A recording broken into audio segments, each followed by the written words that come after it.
Hello, मैं doctor Chandrakala, सह आचार्य, राजकीय महाविद्यालय बयाना में बीए पार्ट सेकंड के समाजशास्त्र विषय के सभी छात्र छात्राओं का सत्र 2020 और 21 में स्वागत करती हूँ।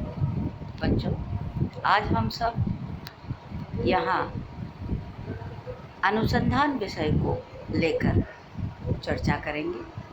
अनुसंधान क्या है, अनुसंधान के प्रमुख प्रकार क्या हैं, इसी विषय पर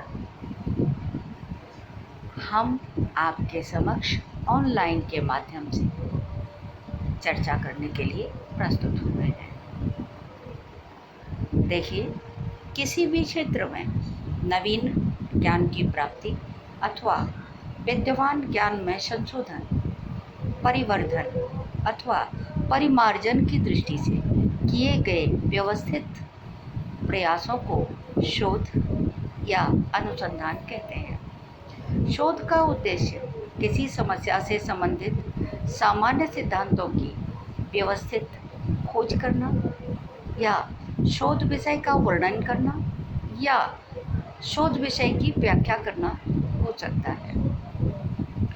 सभी गवेषणाओं का प्रत्यक्ष अप्रत्यक्ष उद्देश्य मानव के ज्ञान में वृद्धि करना है। तो बच्चों, ये रहा अनुसंधान का अर्थ। अब हम यहाँ अनुसंधान के प्रकारों पर संक्षेप में प्रकाश डालते हैं। तो आज हम यहाँ आपके समक्ष अनुसंधान के प्रमुख प्रकारों पर संक्षेप से चर्चा करते हैं। पहला देखिए, अप्लाइड रिसर्च अर्थात व्यावहारिक शोध। दूसरे को हम कहते हैं बेसिक रिसर्च अर्थात मूलभूत शोध। नेक्स्ट है बच्चों वर्णनात्मक शोध अर्थात डेस्क्रिप्टिव रिसर्च। और चौथे प्रकार को हम कहते हैं नैदानिक शोध अर्थात डायग्नोस्टिक रिसर्च। और बच्चों, पांचवा शोध है हमारा अनुभाविक शोध। इसको इंग्लिश में कहेंगे हम एम्पिरिकल रिसर्च। छठे शोध का नाम है मूल्यांकनात्मक शोध अर्थात इवैल्यूएटिव रिसर्च। सातवें शोध को हम कह रहे हैं एम्पिरिकल रिसर्च अर्थात प्रायोगिक शोध। और नेक्स्ट है आपके लिए अन्वेषणात्मक शोध अर्थात एक्सप्लोरेटरी शोध। और लास्ट में चर्चा कर रहे हैं कारणात्मक शोध अर्थात एक्सप्लेनेशन शोध रिसर्च। तो ये संक्षिप्त में जो चर्चा की है वो है अनुसंधान के प्रकार क्या हैं। ठीक है, अब आगे इसी पर चर्चा करते हैं। थोड़ा सा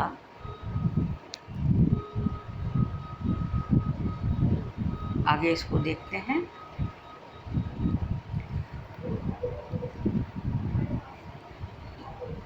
इन पर थोड़ा थोड़ा सा विस्तार से प्रकाश डालेंगे। तो मैंने आपको पहले बताया था, पहला वाला शोध अप्लाइड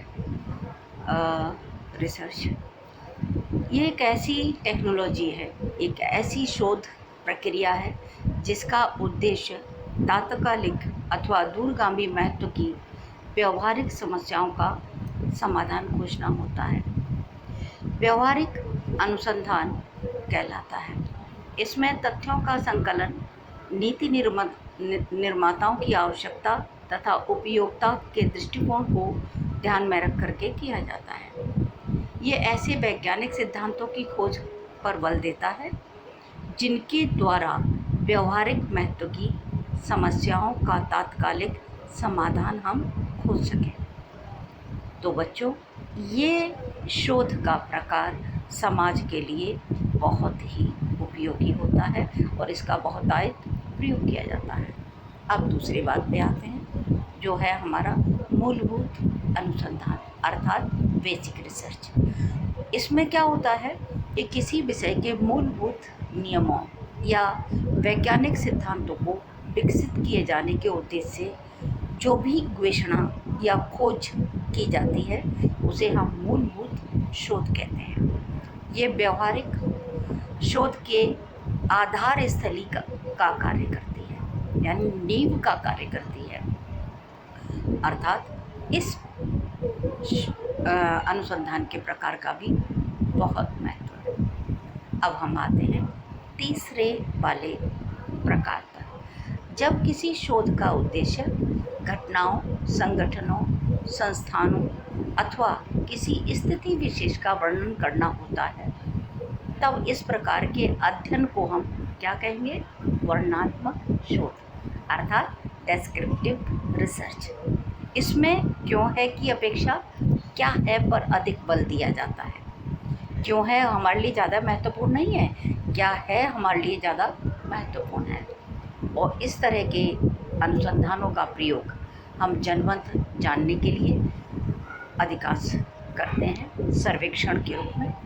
मतदान सर्वेक्षण इसके सर्वोत्तम उदाहरण माने जा सकते हैं। अब बच्चों नेक्स्ट में देखिए, क्रियात्मक शोध का एक स्वरूप है नैदानिक शोध अर्थात डायग्नोस्टिक रिसर्च। इसमें किसी सामाजिक समस्या या समुदाय का सामाजिक आर्थिक रूप में पिछड़ेपन के कारणों को खोजने का प्रयास किया जाता है। नेक्स्ट में जो शोध है उस पर थोड़ा सा प्रकाश डालती हूँ। देखिए, प्रेक्षण और प्रयोग पर आधारित सत्यापित तथ्यों के संकलन, विश्लेषण एवं प्रमाणीकरण की शोध प्रक्रिया आनुभविक शोध कहलाती है। बहुधा इसे ही सैद्धांतिक शोध के नाम से जाना जाता है। तो बच्चों, ये हमने किया आपके लिए शोध के प्रकारों पर प्रकाश डाला और इसमें आगे का जो बचा है उसे और देखिए।